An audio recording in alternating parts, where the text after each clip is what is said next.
Have you ever turned down a last-minute invitation, breathed a huge sigh of relief to be home, only to feel that knot in your stomach 20 minutes later when you see the pictures of your friends together? You're not antisocial. You're not losing your mind. There's a rare psychological phenomenon that happens when your need for quiet goes to war with your deep-seated instinct to belong.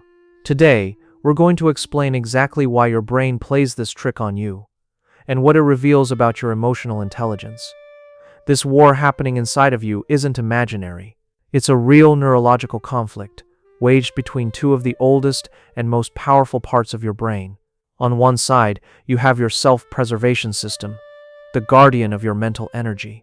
It knows that social interactions, no matter how enjoyable they are, come at a high cost. They cost focus, they cost emotional processing, they cost the energy it takes to decode smiles, tones of voice, and body language. When your social battery is running low, this system sounds the alarm. It pleads with you for silence, for a space where you don't have to perform, where you can just be. And when you answer that call, the relief is immediate and profound. It's that feeling of taking off a tight pair of shoes after a long day. But on the other side of the battlefield is a much older, more relentless general, your tribal instinct. For hundreds of thousands of years, being left out of the group didn't mean missing a night out with friends. It meant death. It meant being left without the tribe's protection from predators, without shared food, without help. Our brains are hardwired to see social exclusion as an existential threat. Neuroimaging studies show that the pain of social rejection lights up the exact same areas of the brain as physical pain. Your brain doesn't really know the difference between a broken bone and a missed invitation. To your brain, pain is just pain. So, when you're at home, enjoying that well-deserved peace, and you suddenly see that picture on Instagram, your tribal general panics. It doesn't see friends having fun. It sees the tribe gathering without you. It sounds a red alert, flooding your system with that knot in your stomach and a vague, unsettling sense of danger. This is your ancient survival wiring, firing in a modern world, interpreting a 15-second story as an act of banishment. And that's the betrayal. The same brain that begged for rest is now punishing you for taking it. And this experience is dramatically amplified for a specific group of people, often called highly sensitive people, or HSPs. If you resonate with this paradox, there's a very good chance you're part of this group. Being highly sensitive isn't a weakness or a disorder.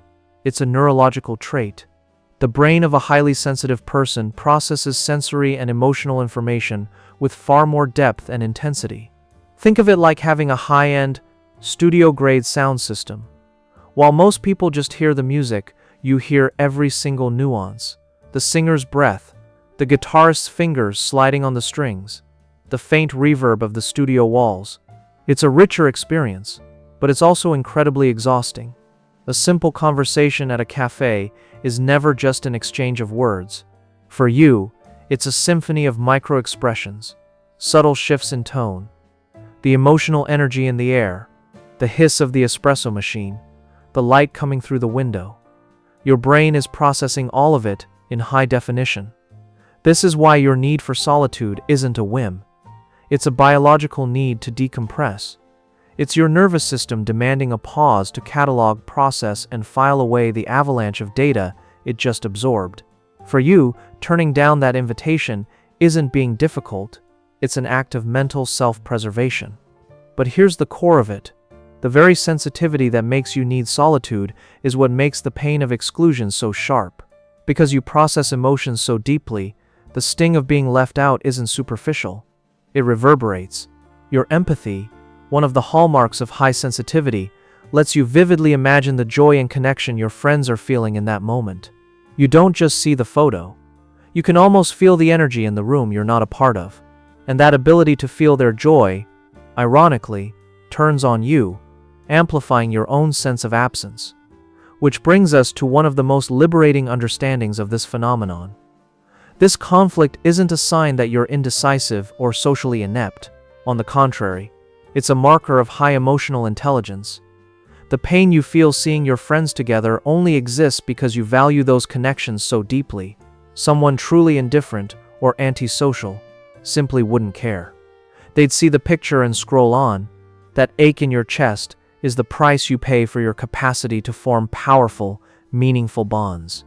It's the evidence of your love. So, how do you navigate this internal war without becoming a casualty of it? The first step is to stop judging yourself. Stop labeling yourself as weird or complicated. Understand that your brain is wired differently, and that wiring gives you both superpowers and very specific needs. Your need to recharge doesn't cancel out your desire for connection.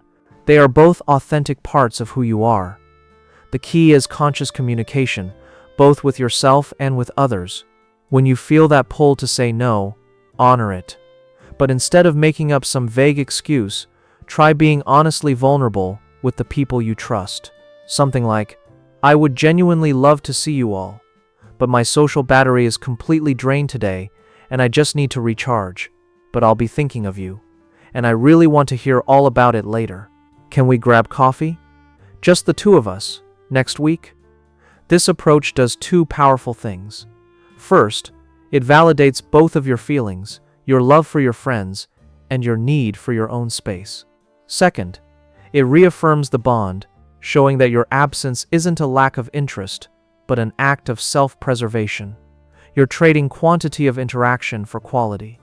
You're ensuring that when you are with them, you're truly present, not some drained, anxious version of yourself. So when that sting of exclusion hits, even after you've made a conscious choice to be alone, don't fight it. Get curious about it. Ask yourself, what is this feeling really telling me? 9 times out of 10, the answer isn't, "You should have gone." The answer is, "These people matter to me." Use that feeling not as a whip to beat yourself up with, but as a compass pointing you directly toward what and who you truly value. This is how you transform FOMO, the fear of missing out, into JOMO, the joy of missing out, but with an added layer of gratitude for the very connections that caused that pang to begin with.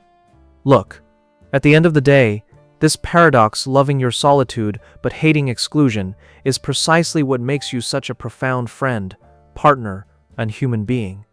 It's because you understand the value of silence that your presence carries so much weight.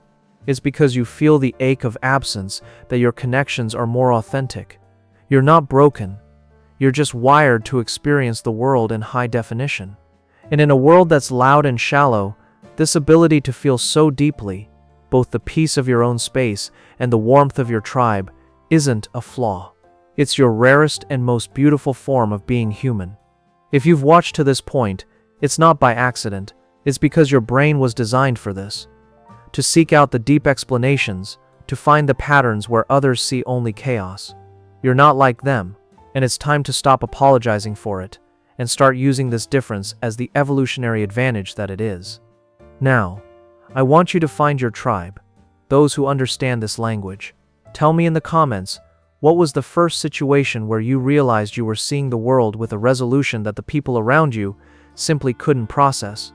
If you've made it this far, you already know the truth.